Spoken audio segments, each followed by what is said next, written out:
Have you ever felt anxious in social situations and wondered why certain environments make you more uncomfortable than others? Maybe you're perfectly fine having a one-on-one coffee with a friend, but the moment you step into a crowded mall, your chest tightens and you feel like you need to escape. Or perhaps you can browse a quiet bookstore for hours, but the thought of striking up a conversation with a cashier fills you with dread.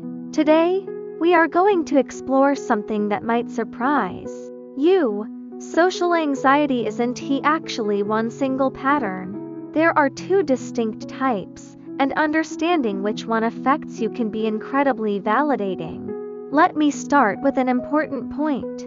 Social anxiety is not a single, uniform experience.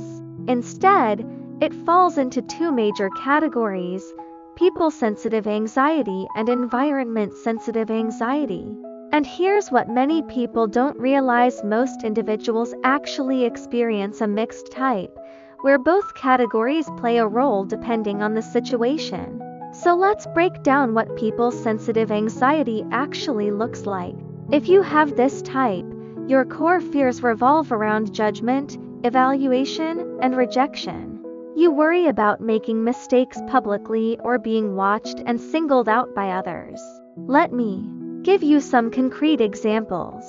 Imagine you are at a restaurant, and the waiter comes to take your order. Your mind races. What if I mispronounce the dish name? What if I order something weird and they judge me?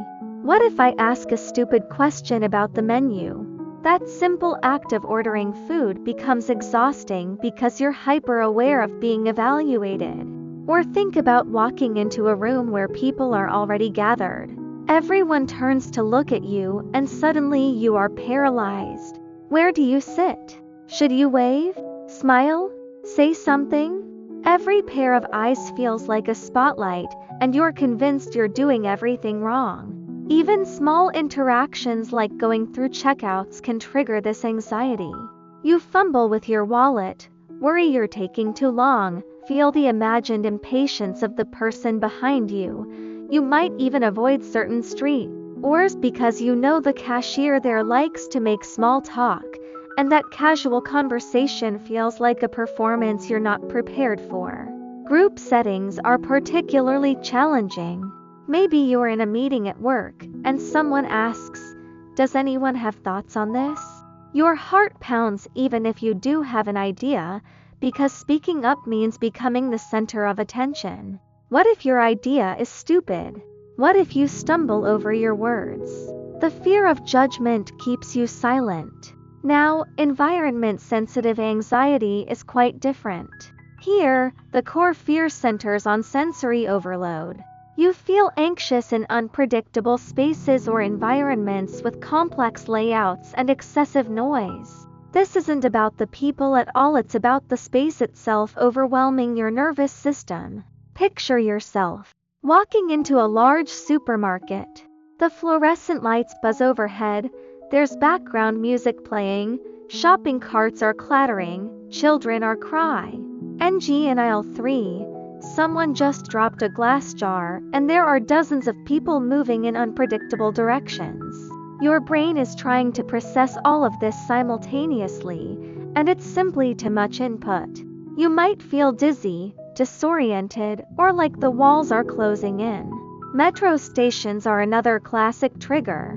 The echoing announcements, the rumblings of trains, the seas of strangers moving quickly in all directions, the complex signage, the flickering lights, your nervous system goes into overdrive trying to navigate it all. You might find yourself getting anxious even when the station is relatively empty, simply because the space itself feels chaotic and overwhelming. Or think about a busy shopping mall during the holidays.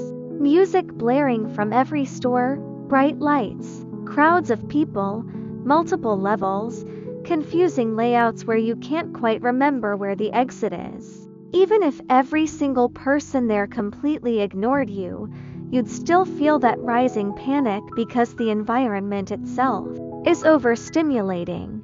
The mixed type is actually the most common category, and this is where things get interesting. People with mixed type anxiety experience sensitivity to both people and environments, and their symptoms change based on the context they're in. Let me paint a picture of what this looks like in real life.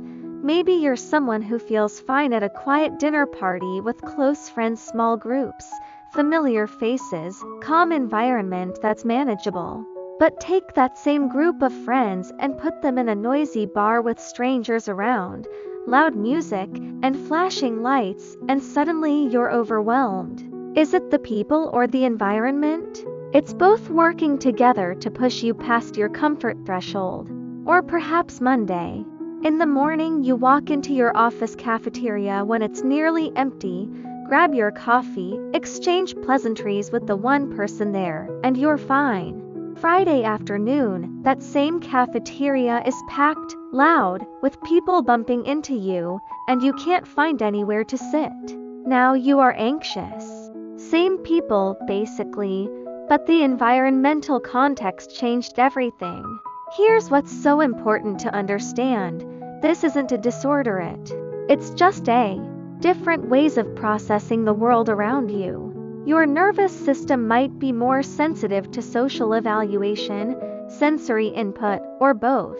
That doesn't make you broken or abnormal. It makes you human, with a particular sensitivity that needs to be understood and accommodated, not judged. So how can you distinguish your own type? Try asking yourself these questions when you notice creeping in anxiety. If the scene had 0 people in it, imagine the space completely empty, would you still feel anxious? If your answer is yes, you're likely dealing with environment-sensitive anxiety.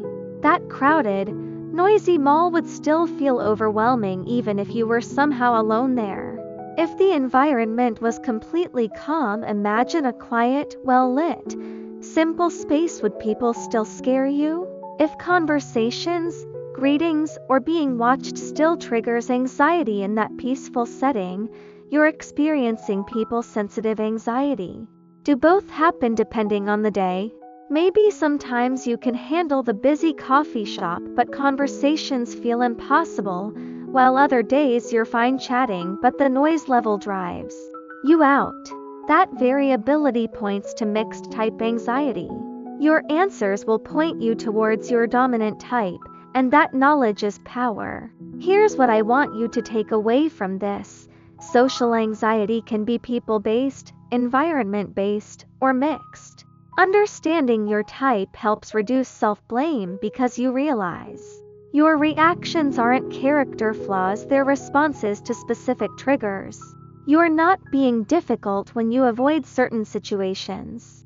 You are recognizing what the nervous system can and cannot handle. Having different triggers doesn't make you abnormal. In fact, many modern spaces are genuinely designed in ways that overload the brain. Think about it. Our ancestors never had to navigate a 3-story mall with 100 stores while processing thousands of strangers and constant sensory input. Your reaction to that is completely valid. Your brain is doing exactly what it's supposed to do, trying to protect you from overwhelming. If you realize you're people sensitive, you can practice self-compassion when social interactions feel hard.